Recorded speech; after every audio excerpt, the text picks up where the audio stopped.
Eric Tars again, here reporting, and when we last left us, I was still at the committee hearings, and I was just a little bit disappointed because one of the committee members didn't ask the question that I wanted to ask.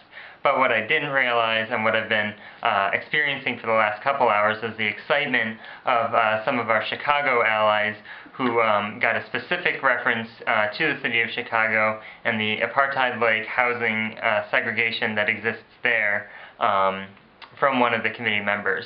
And just to share with you a little bit more about that, we have a special guest tonight, Brian Gladstein from the Jewish Council on Urban Affairs in Chicago, and he'll just share a little bit about what was so exciting about that moment for all the Chicago activists who are here in force. So with that, let me give you over to Brian. Thanks, Eric. We're in the middle of this amazing week with the U.S. Human Rights Network and working with great activists like Eric.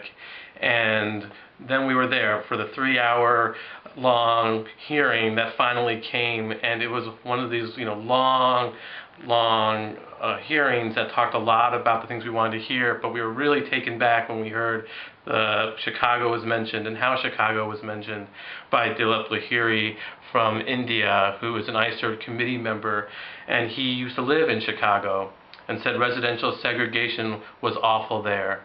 He also said that vigorous proactive action needs to be taken in Chicago. And when he had a friend visiting, he shared that you don't need to achieve apartheid in South Africa. You can just come to the United States. And a comment such as that was pretty astounding, comparing the city of Chicago to South Africa and apartheid. And we were partly it's shameful that that's a comment that has to be made about what's happening in Chicago. It's also exciting because there's an opportunity to organize with such a comment made to the United States government here in Geneva. And so after that, we got with Eric and the Chicago delegation with Nancy Botany as well as Stan Willis.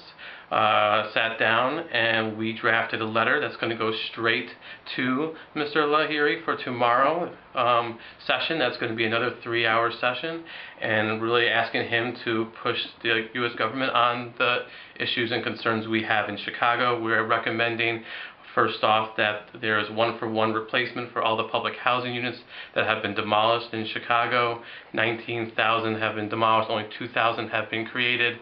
We are also pushing the issues around torture and John Burge and making sure that those people are held accountable for their torture.